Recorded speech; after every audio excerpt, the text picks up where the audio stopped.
Minute Papillon. Salut, c'est Anne-Laetitia Béraud, bienvenue dans Minute Papillon, le podcast original de 20 minutes. Aujourd'hui, on parle de photos, de nourriture avec Franck Hamel, photographe culinaire. J'ai retrouvé ce matin Franck Hamel, photographe officiel du salon de la photo culinaire Porte de Versailles à Paris.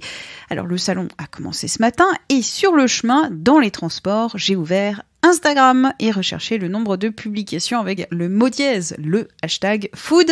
J'en ai pas cru mes yeux, 362 millions de publications. Et seuls 211 millions de publications pour food porn. Ma première question, logique à Franck Hamel, aujourd'hui, comment on se distingue de toutes ces photos de nourriture qui sont omniprésente sur les réseaux? Il y a effectivement énormément de posts autour du food avec le tag food. Après, en tant que photographe professionnel, il faut avoir une identité forte qui permet de nous différencier des autres posts. Il faut vraiment mettre un contenu de qualité. Je vois moi sur mon Instagram, les posts qui ont le plus de succès sont souvent mes recherches personnelles où vraiment on retrouve ma patte plus que des travaux de commande. Est-ce que vous pouvez définir votre patte? Alors moi j'ai vraiment une spécificité, c'est que je viens de l'univers du reportage.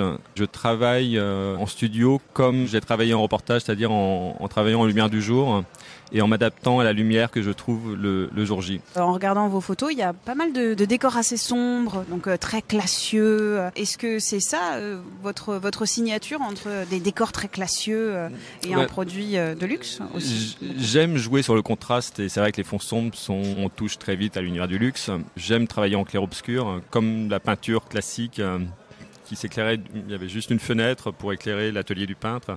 J'utilise exactement la même technique qui, pour moi, la lumière du jour enveloppe le produit. C'est vrai que ça apporte beaucoup plus de poésie, plus de douceur sur les produits par rapport à la lumière flash qui fonctionne, qui permet d'avoir une image techniquement parfaite, mais où je trouve qu'il manque ce petit quelque chose qui n'est pas forcément perceptible. Vous faites une analogie avec la peinture, en fait, vos photos? Oui, complètement. Quand on voit les natures mortes de Chardin, on est vraiment sur ce même principe de simplicité. En fait, dans la nature, il y a une source de lumière, le soleil. Pourquoi se compliquer avec 50 projecteurs quand la lumière la plus belle est à notre disposition dehors? On verra pas sur vos publications des tartines avec de l'avocat dessus et du muesli avec des raisins ou des myrtilles. Alors, ça dépend. Si je vais en Californie, peut-être. Mais j'essaye de faire attention aussi à la provenance des produits. Et c'est vrai que la mode du vegan et de ces produits comme l'avocat que l'on voit partout sur Instagram, mais qui est vraiment une catastrophe écologique. C'est bien de vouloir sauver la planète en mangeant pas de viande, mais c'est pour détruire des hectares avec des avocatiers qui proviennent du Pérou, de l'autre bout de la planète. Voilà. Est-ce que vous pouvez nous raconter une de vos photos? Par exemple celle du festival. Du coup, cette année, donc, j'ai l'honneur d'être le photographe officiel du festival de la photographie culinaire. J'ai choisi l'oursin parce que je trouve que ce produit est assez audacieux du fait que c'est quand même pas évident de se dire qu'on peut manger ce truc qui est plein de pics et qui peut être un peu dégueu quand même aussi à l'intérieur. Ouais. Quand on n'a pas l'habitude, ça peut surprendre. Après, voilà, il y en a qui aiment, il y en a qui aiment pas. C'est quand même une petite merveille.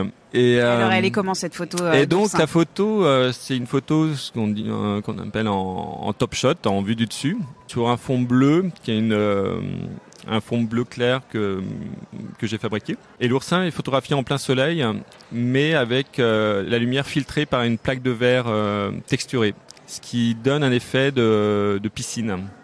Et l'oursin, il n'est pas entier? L'oursin est ouvert, tout simplement. Je l'ai ouvert pour voir le corail à l'intérieur, pour jouer sur ce contraste. Le corail est orange et avec le bleu, j'ai trouvé amusant ce contraste. Et l'oursin est quand même considéré comme un produit de luxe. Et le côté piscine que l'on pourrait retrouver dans des villas ou des hôtels de luxe, voilà. Et alors pour faire ce type de photo, par exemple voilà l'oursin qui est ouvert, est-ce que vous avez utilisé des trucs pour avoir une meilleure teinte des pics de l'oursin? Est-ce que vous faites ça?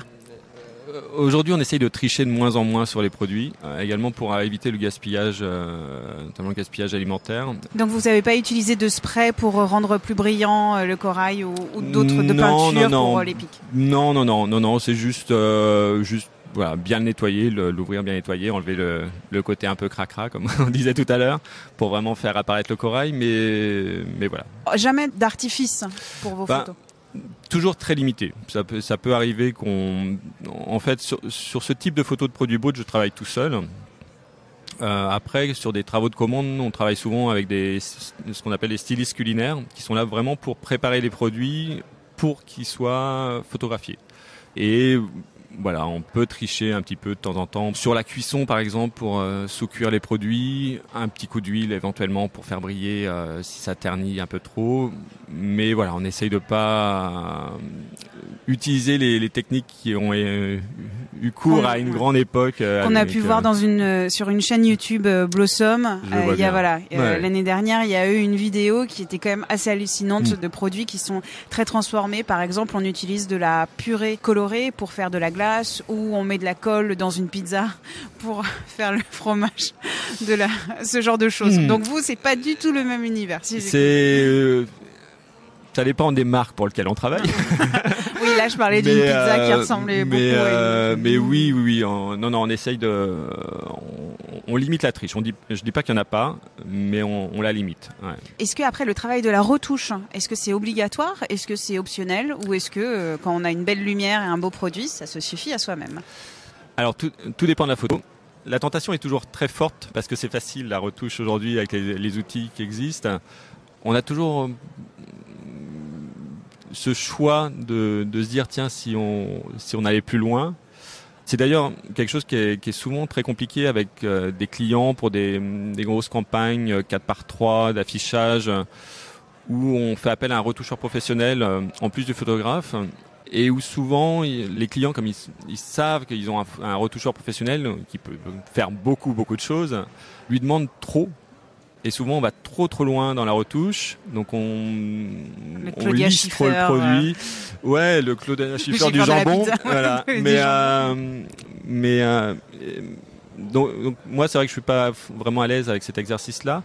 Après, en règle générale, les clients s'aperçoivent qu'ils sont allés trop loin et que ça ressemble plus à grand-chose, que tout est lisse. Et on revient un petit peu en arrière. Mais c'est vrai que faut être vigilant. Vous travaillez beaucoup, vous travaillez un peu, avec les stylistes culinaires, comment ça se passe? Alors, ça dépend des projets. Je dirais que c'est du 50 ou 60% avec des stylistes culinaires. Dès qu'il y a de la recette, je travaille avec un styliste culinaire, parce qu'on peut pas être à la fois derrière l'appareil photo et derrière les casseroles. Est-ce que vous pouvez nous donner un conseil pour tous les Instagrammeurs et amoureux fous de la cuisine et de la nourriture pour mettre en valeur ces plats qu'on ira photographier au resto? Déjà, moi je dirais de pas aller photographier les plats au restaurant. Parce que parfois je vois au restaurant des gens qui sortent avec du matériel sophistiqué, avec une lumière horrible. Et je me dis, mais c'est vraiment se donner du mal pour rien, parce que la photo va, à mon avis, être compliquée. Et on n'est pas dans un studio, on est au restaurant, on est là pour manger un plat chaud. Donc votre conseil pour tous les Instagrammeurs qui prennent des photos au resto, n'en prenez pas? Après, tout dépend du resto. Il y a des restaurants qui adorent les Instagrammeurs parce que ça fait aussi de la publicité. Tout dépend du restaurant, en fait. Merci encore à Franck Hamel, photographe officiel de la 10e édition du Festival international de la photographie culinaire. C'est au Salon de la photo à Paris, porte de Versailles, et c'est ouvert jusqu'à lundi. Quant à Minute Papillon, pour s'abonner à ce podcast d'infos de 20 minutes, c'est sur toutes les plateformes de podcast en ligne. Vous pouvez nous évaluer en nous envoyant des petites étoiles et des commentaires. Salut!